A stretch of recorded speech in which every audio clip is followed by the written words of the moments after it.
This episode is brought to you by Michelob Ultra. Michelob Ultra is perfect for more than just the summer heat this year, because not only is it refreshing and crisp with only 95 calories, but Ultra is also the official beer sponsor of Team USA at the Olympic Games Paris 2024. Celebrate every point, race, and moment with Team USA and Michelob Ultra for the Olympic Games Paris 2024. Stock up on Michelob Ultra and cheer on Team USA. Enjoy responsibly. Copyright 2024 Anheuser-Busch Michelob Ultra Light Beer, St. Louis, Missouri. Another day is here, and you're ready for it. What to wear? Check. Breakfast, lunch, and dinner? Check. Planning for what's next and how to save for it? That's where Bank of America can help. For your financial to-dos, Bank of America has experts ready to help get you closer to your goals. Get started at one of our local financial centers or 24/7 in our mobile banking app. Find a location near you at bankofamerica.com/talktous. What would you like the power to do? Mobile banking requires downloading the app and is only available for select devices. Message and data rates may apply. Bank of America N.A., member FDIC. Ryan Reynolds here from Mint Mobile. With the price of just about everything going up during inflation, we thought we'd bring our prices down. So to help us, we brought in a reverse auctioneer, which is apparently a thing. Mint Mobile Unlimited Premium Wireless. How to get 30, 30, bit to get 30, bit to get 20, 20, 20, bit to get 20, 20, bit to get 15, 15, 15, 15, just $15 a month? Sold! Give it a try at mintmobile.com/switch. $45 up front for 3 months plus taxes and fees. Promo rate for new customers for limited time. Unlimited more than 40 gigabytes per month. Slows full terms at mintmobile.com. Good morning, good afternoon, good evening, wherever you are, whatever you're doing, and welcome to another episode of EPL Market Metrics. The transfer window's in full swing, isn't it, ladies and gentlemen? Even today, on Monday, the 5th of August, there are rumours flying galore. For the big teams, for the teams in the middle, well, for every team in the Premier League, realistically, ins and outs, there is a lot happening. And here to talk through a few players that we're going to talk about in terms of metrics as ever is Ben Bocsak. Ben, starting to get a bit exciting, to be fair, isn't it, this Premier League transfer window? Yeah, I mean, I think it was the Liverpool sporting director who said that things are going to sort of speed up. Richard Hughes said that Arne Slot's first press conference, and I think he's being proven right at the moment. Things are speeding up, and there are some interesting movements, and I think it's going to speed up even more as we get towards the end of it. It might be a crazy final sort of couple of weeks in the transfer window, and I'm sure the people at Sky Sports News will be rubbing their hands because everyone will be tuning on transfer deadline day. This could be a classic, I think.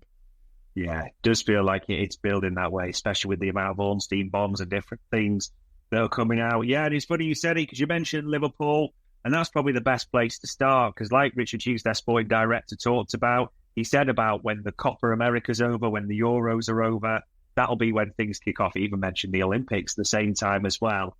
Funnily enough, Ben, one of their players, Joe Gomez, returned to training for them yesterday. So people will think, hold on, why are you selecting Joe Gomez? I mean, Joe Gomez is an interesting one because there's been a lot of things swirling around him, Ben, around that he's obviously been at Liverpool a long time, very loyal, known as a, hardworking, very popular guy, not wanting to rock the boat at all. However, with Jurgen Klopp's departure, there was a lot of talk about him maybe wanting to look at a new challenge. He is from the south, isn't he? A London boy very much. So that had been suggested, moving closer to family at the same time as well. And if you think he would just bring in that, people, look at that Anthony Gordon story that came out, that very much he was part of that deal. It was going to be Joe Gomez plus money for Anthony Gordon agreed at Newcastle's PSR time. And, as a few Liverpool Patch journalists had written, Joe Gomez was fully aware of that and looking for that challenge before it broke down and Newcastle turned their attentions to other deals. I mean, Ben, feels like this player's been around in the Premier League forever, Joe Gomez. I know last season this might be a difficult one for me to ask because of stats, because literally, as Liverpool fans will be aware, left back, centre back, right back, in fact, even a small turn in a holding midfielder role as well, so his stats will be interesting. But what do the metrics tell us about Joe Gomez as a Premier League player? I mean, yeah, it's a difficult one to measure because he pretty much played everywhere, and he played in a fullback position where you're probably the most vulnerable as a defender in the Liverpool system under Jurgen Klopp. So it's difficult to deduce too much from that, especially because it's difficult to sort of, do we measure it up against fullbacks or do we measure it against centre backs? But I think if we're just looking at the stats, he was probably Liverpool's worst performing defender. And it feels unfair to say that because I think he was very valuable and a great squad player. If we're being fair, like Liverpool defenders set the bar quite high last season. And if we're looking at the sort of defensive dual success rates, he only got 52%, while averaging a similar amount to like Kwanzaa and Konate and even Alexander-Arnold or Andy Robertson. Again, the aerial duels were pretty low at 54%. Nowhere near what you'd expect. I mean, for a Liverpool centre-back, you want at least probably 70 if they're really good, 65 if they're decent. 54 is quite low. I think all of those defensive numbers would suggest that maybe now is the time if Liverpool do get a big offer, a generous offer for him, which is a possibility since he's in the England squad. He did the squad for the Euros. I don't think he featured too much in the tournament from the top of my head. But he did make it, so his stock is on the rise. I don't know if his stock will be this high next season when he will be a year older. He's sort of in his prime at the moment, you would say, defender. So, yeah, I think given all of the numbers, looking at his age profile, just everything put together, he's been a great servant for Liverpool, but maybe now might be the time to move on and for Liverpool to move on as well. Yeah, it feels like it's an interesting one. I mean, he is their longest-serving player, but as you mentioned, some of his competition there at centre-back. I mean, to shift BVD, Konate and Kwanzaa on a regular basis is a huge ask for him, very much. As we hear as well, that he is looking to move down south. You would actually fancy as well, Ben, there'd be a lot of Premier League clubs would be interested in a player like Joe Gomez. And we did mention a few things there. It's important to be, balanced in this. Like you mentioned, the versatility, that will be attractive. Homegrown, that'll be a key thing as well. And hasty defender at the same time as well. No two ways about it. So all those go in. Also, you wonder at Joe Gomez that certain teams that maybe play a 3, he could suit very well, couldn't he, on the right side of that at the same time. Plays right back, left back, all those things. So I would be astonished that if he is on the market or is available, there won't be a few inquire about him, let's put it that way. All that being said, and you look at other marks like Max Kilman went for 45, didn't he? That Branthwaite, Everton wanted 70, but that didn't happen. The talk of other centre-halves and what the money is. What's a good price, would you say, or a yardstick for Joe Gomez? I think Kilman and Branthwaite, they're a little bit younger than Gomez. I think Kilman is 2000 or there or thereabouts. I'm not quite sure. I'll have to double check. And Branthwaite is in 2001 or 2002.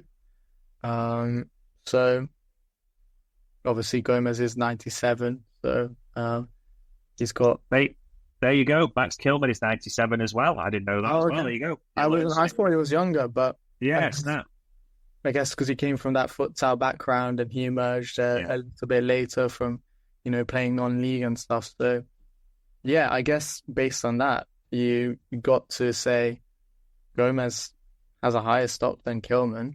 And if Kilman went for that price, then you got to put Gomez that price as well. It's a tough one as well because you look at that, and I know that we're taking the details from the stories that came out around the Anthony Gordon deal. The problem is, it was a period, as we know, with PSR where everyone was creative accounting. So I saw the story that, Newcastle valued him at 75. They wanted Liverpool to value Gomez at 45, and then that exchange. And the reason I'm saying that, people, is not to for everyone to start shouting at us for PSR. We see what, Forest, Newcastle, these teams valued their players out. It's creative accounting, so that's why you have to be careful. But I think it's fair to say, if you're going to put someone like Max Kilman in the same age, is it fair to say, Ben, Max Kilman ain't in the England squad? Max Kilman hasn't got a title-winning medal, a Champions League winning medal, that type of thing, played in those big games. That's a factor, isn't it? Yeah, I mean, Gilman is a good player. I like him. But, I mean, if we're talking about pedigree, Joe Gomez has a lot of pedigree. And, he wasn't just a bystander in the Champions League or in the Premier League for Liverpool. I mean, that title-winning season, he was Liverpool's first-choice centre-back for a long time, until I think he picked up an injury, and obviously that rolled him out for a little bit. But up until that moment, he was probably one of the best defenders in the league, and he's having a bit of a sort of renaissance era, the way he emerged last season and got himself back into the England squad. So yeah, he's a high caliber player with a lot of experience, and he's someone who you want around in the dressing room as well. And I think all of those factors will mean that I think if he goes for the same price as Gilman, or Liverpool have to set the price at that, and see if there is anyone interested. But I definitely don't think Liverpool should entertain anything below sort of 30 million. I mean, even below 35, I would go as far as to suggest even below 35, I wouldn't entertain it. 35 is probably the lowest I would go for Gomez, looking at the market right now. What sort of other players are going for, all the factors that you've mentioned in terms of the fact that it's homegrown, a rare commodity, England international. Yeah, I wouldn't go below 35 million. Yeah. I just wouldn't. It's interesting as well. I'm reading a few here saying that it seems to be consistent from the Liverpool local journalists that maybe there might be some wiggle room that due to his loyalty that they wouldn't set a prohibitive price. So, yeah, it's an interesting one with Joe Gomez, people. I would not be surprised if there's one or maybe more offers coming for him before the end of the window. There's a lot of noise around him with Liverpool as well, so that'll be interesting. And moving on to a player that did depart Liverpool as well, Ben, and Liverpool fans will be interested in this because of that 20% clause on his sell-on profit. So Dominic Solanke. Now, delving into the headlines, a lot of noise linking him with Spurs at the moment. That's important to say. A lot of talk around his £65 million release clause, but Spurs looking to do it at 60. Obviously, there's that clause for Liverpool at the same time. Everything went into hyperdrive when he was left out of Bournemouth's recent team. Bournemouth did say that was an injury, but obviously that is not going to calm Bournemouth fans' nerves or any speculation at all, isn't it? I mean, it's an interesting one for Dominic Solanke because he got a bit of praise, and quite rightly had a great game, especially that one for Bournemouth when they won it away at Old Trafford. It's maybe a tough question to answer, but what do the stats tell us about how good actually is Dominic Solanke as a Premier League striker? I mean, if we're basing it just on last season, and we have to be fair, that's the most recent sort of data that we have for him. He's a very good striker. He's very, very good, I would say. And I think if we're looking at Tottenham as his potential destination, obviously they're looking for their sort of long-term Harry Kane replacement. And I don't think they've replaced Harry Kane since he's left the club. And I think Solanke profiles really well up against Kane. He's a good finisher. Ranked in the top 10 Premier League forwards for goal conversion last season. 17 non-penalty goals, which only Watkins and Haaland got more last season. And he's strong in the air as well. I think that's something that people don't talk about, but he scored the joint most headed goals in the league last season too.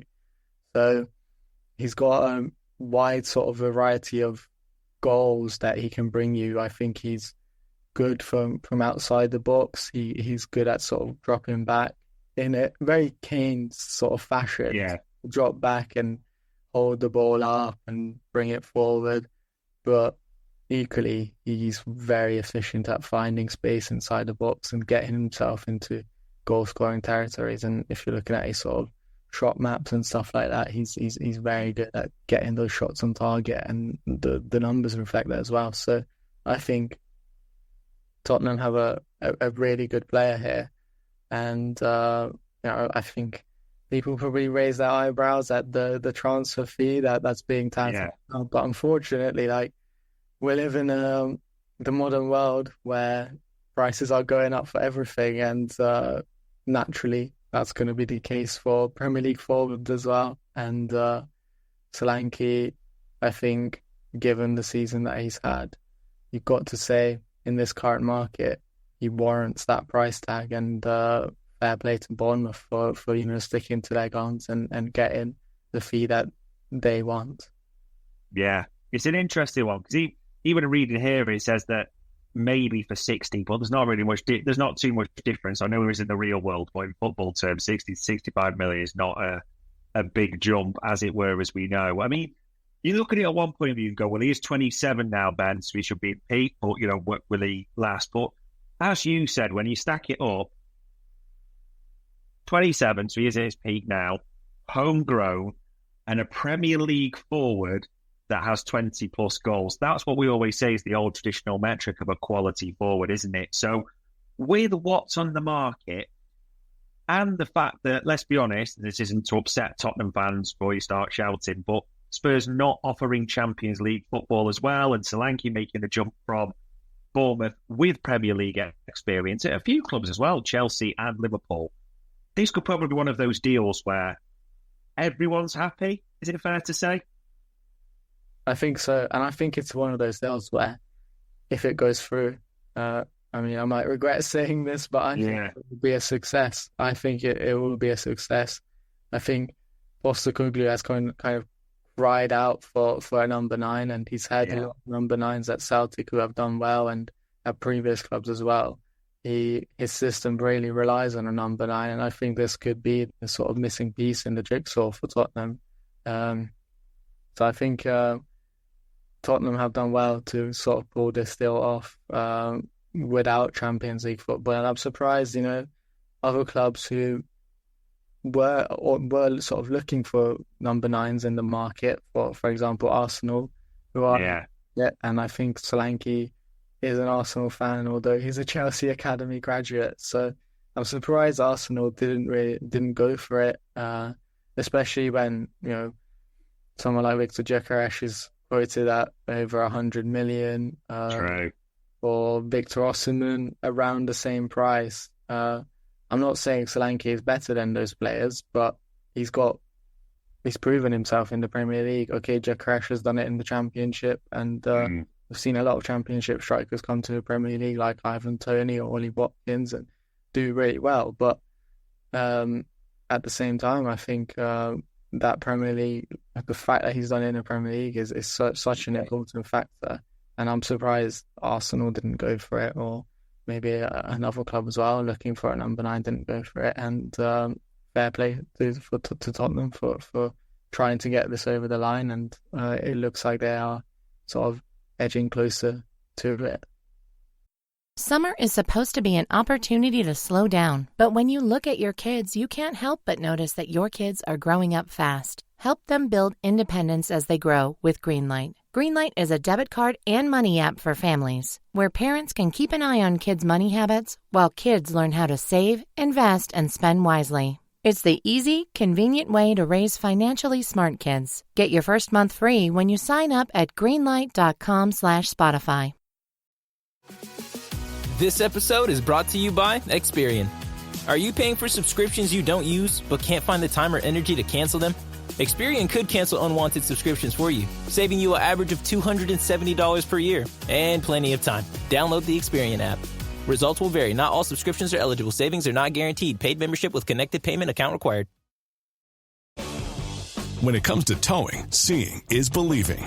That's why Chevy Truck's advanced camera technology offers up to 8 available cameras for 14 unique views, so you can focus on the view that really matters. Chevrolet, together let's drive. Learn more about Chevy Trucks at Chevy.com. Safety or driver assistance features are no substitute for the driver's responsibility to operate the vehicle in a safe manner. Read the vehicle owner's manual for important feature limitations and information. Yeah, all the suggestions will be that he will be a Spurs player. We'll have to see. It is a transfer window, so we'll always say you never know. Nothing would surprise us at all. There's always talk with someone. And especially because he's going for a London club, someone like Chelsea might just make an outrageous bid at any time. But yeah, it's one of those things. I think it's fair to say he's probably one of those ones that certain fans won't get too excited about it. But when you look at the stats and when you look at overall the package, not a bad deal, and one that's understandable if Spurs fans were quite happy with, as well as Bournemouth and even Liverpool fans to get a chunk of change from the profit that way as well. We'll have to see. Moving very north from there, because we went from the coast, we'll go into the northwest here, Ben. An interesting player, Scott McTominay.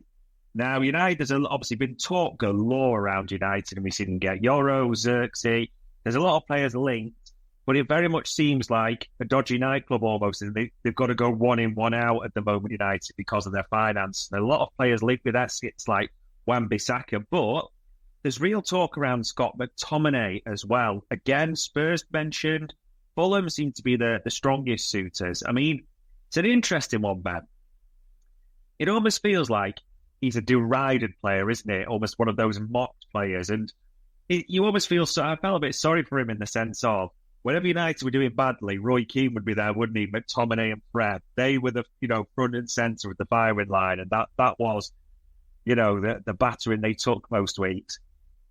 However, there is interest in Scott McTominay, and all the noises are that Eric Ten Hag wouldn't mind keeping him, but those above him and also making the sporting director decisions might not be against him departing. What do the stats actually say about Scott McTominay as a Premier League midfielder? It's difficult. I mean, I think if people remember Marouane Fellaini, some younger listeners might sadly not remember him. Yeah. For me, I think he's a very similar player to Fellaini. Like, Fellaini was good. Just the problem with him was you could never figure out whether he was a number 8, a number 6, or whether he was a number 10. He was floating in all those positions. It's the same with McTominay. In his career so far, he's sort of gone from one position to the other. Yeah.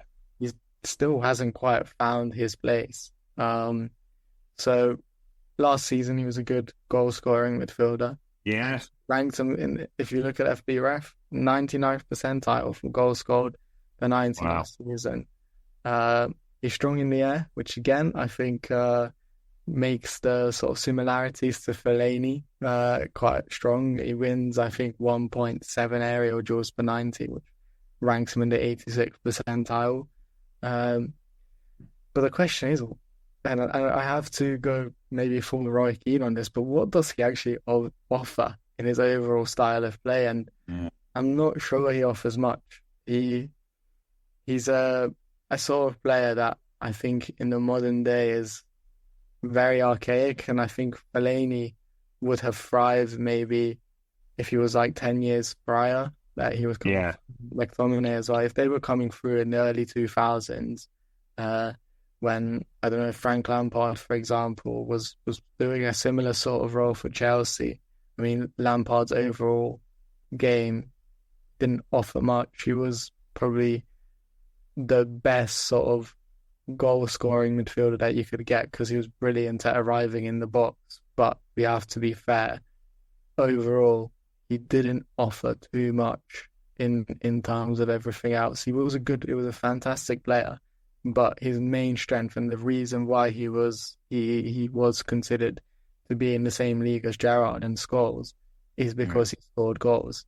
If he didn't score goals, he would never have gotten the same sort of esteem as Gerrard and Scholes. And he was really good at finding space inside the box and arriving in the box.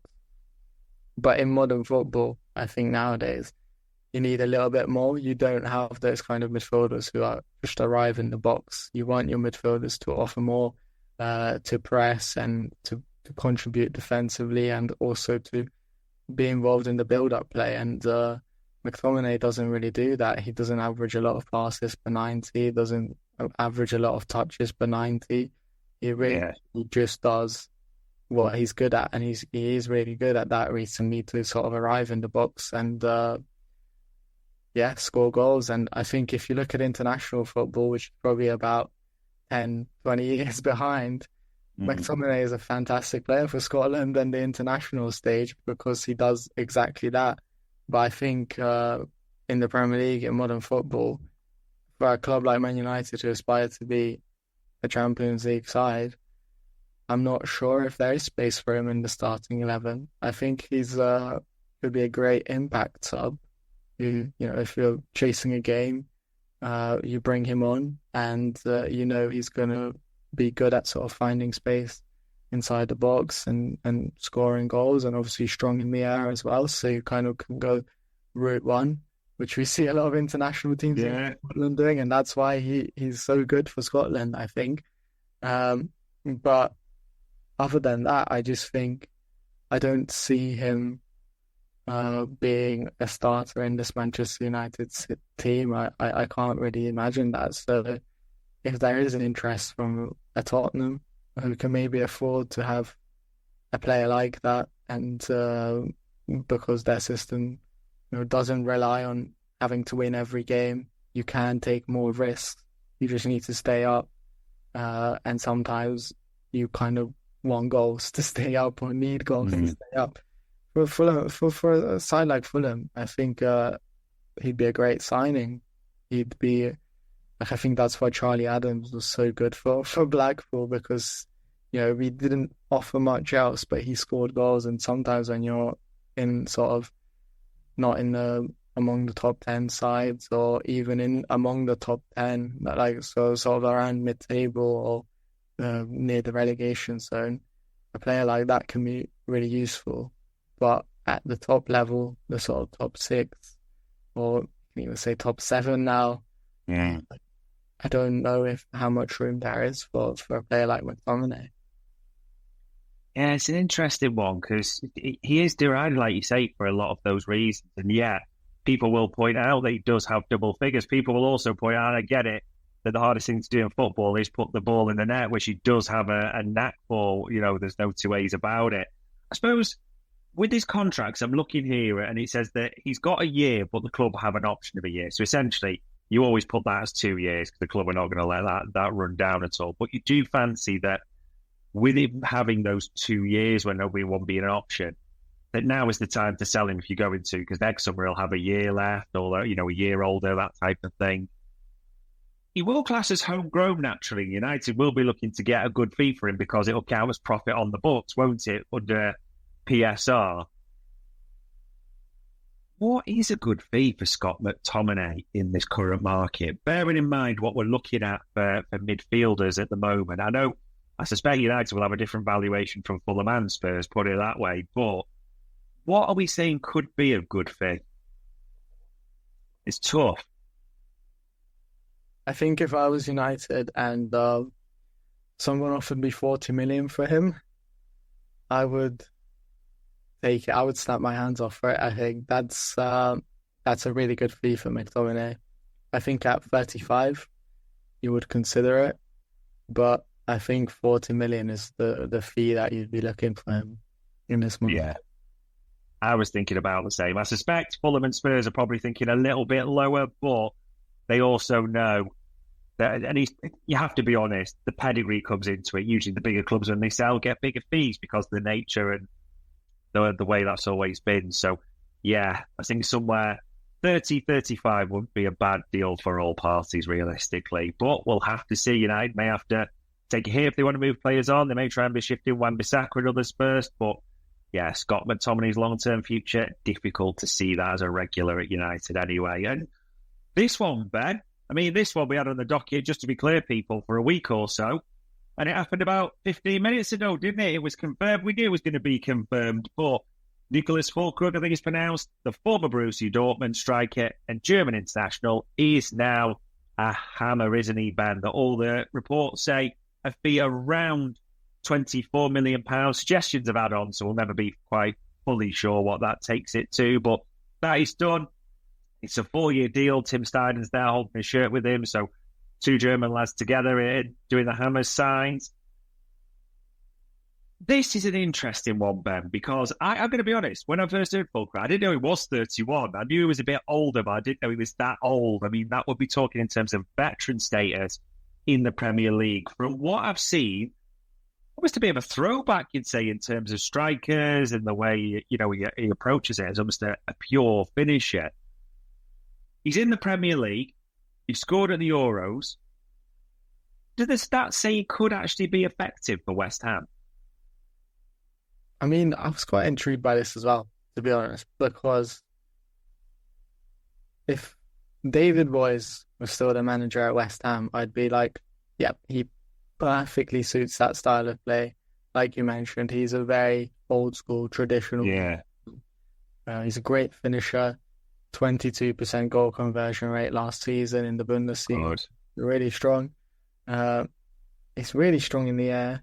20% of his goals were actually headers in the league last season. So again, you'd think, wow, David Moyes style of play. This is the perfect forward. You go long, you cross it in, and he's going to score goals. Bang. However, you've got that transition now to Julian Lopetegui, who maybe perhaps doesn't play that kind of style of football. And obviously, you've got wingers in Kudus and Jared Bowen at West Ham who aren't the type to just cross the ball in for someone for the number 9. So I don't quite know what the imagination is, how this will work out at West Ham, what the vision is for Fullkrug. I think he's a good sort of traditional number 9. He's very good at what he does. Bit like, I suppose, McTominay, he's good at scoring goals and making an impact in the box. Aside from that, I think if we're looking at sort of his overall style of play, he doesn't offer much else. He'll go long too. I think maybe it would be interesting to see if West Ham play with sort of inverted wingers, if they go long to Fullkrug and he'll try and sort of head it down to Kudus or Bowen on either side, and sort of them having to make overlapping runs through the middle. Maybe that's the sort of idea there. I mean, I think that will be quite easily figured out in the Premier League nowadays if that's the style they'll go for. But I can't really see him being the link-up forward to sort of drop deep and be involved in the build-up and sort of thread through balls to Kudus running in behind defences or Bowen on the other side. So I think it's going to be very interesting to see whether they brought him as a first choice striker or just as a second choice to sort of, go route one if you need to, if you're chasing a game. Certainly paid a lot of money, I think, for 31 if that's the case. But it's West Ham. They are not in a bad financial situation at the moment, so they might be able to afford it. But if it's B and if he's first choice, then I think I have a lot of question marks over how this West Ham team is going to line up or how they're going to look. Yeah, it is interesting. I mean, the Paqueta news is, isn't it, that despite this whole charge that he's going to be free to play, quite a lot of outlets have had that. Like you said, Somerville's come in, Rodriguez is set to join. But, I mean, if you look at those attacking options like Paqueta, Somerville, Kudus and Bowen, I mean, those are really good for, like, Premier League side. We need to be clear on that.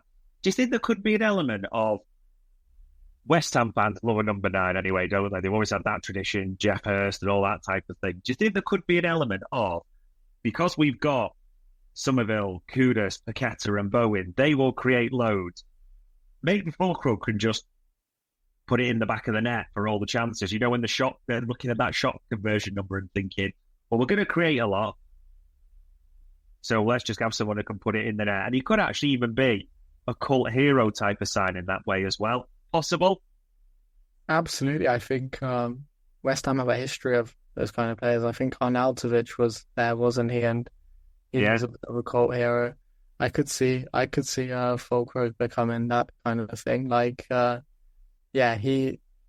think Hammers fans will sort of really enjoy just going Route 1. I think nowadays in modern football, we see these kind of traditional number 9s a lot less, but it is actually quite enjoyable if they're doing well and scoring goals to watch them, because it makes watching football a little bit simpler. There's it's not that complicated. You know what your team's gonna do, and it's still kind of effective. I think sometimes, even though the other team knows what you're gonna do, if that player is good enough, and I think Fullkrug is good enough to do what he does well, then there will be occasions when the other team will not be able to stop him, even though they know what he's about to do.